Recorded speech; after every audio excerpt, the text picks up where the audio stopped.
اور اب خبر شامل کریں گے کراچی کے علاقے شاہ فیصل کالونی سے، جہاں پر سرکاری اسکول میں توڑ پھوڑ، اسکول کی عمارت میں فلاحی ادارے کے خلاف چاکنگ کر دی گئی ہے۔ اسکول کا آج افتتاح ہونا تھا۔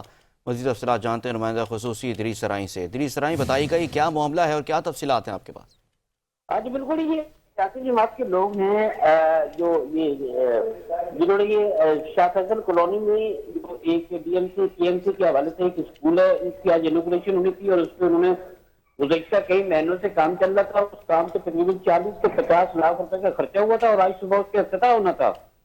تو کچھ رات کے کچھ لوگ آئے، کچھ سیاسی جماعت کے لوگ آئے اور ایک فلاحی ادارے کی چوکنگ کی ہے اور چوکنگ کرنے کے بعد وہاں پہ توڑ پھوڑ کر کے سارا اسکول جو ہے وہ ستیہ ناش کر کے چلے گئے۔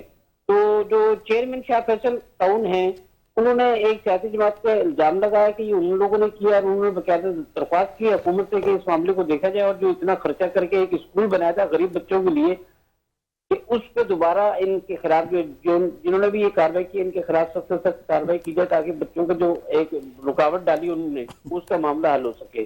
جی بہت شکریہ آپ کا، آپ تفصیلات سے آگاہ کر رہے تھے۔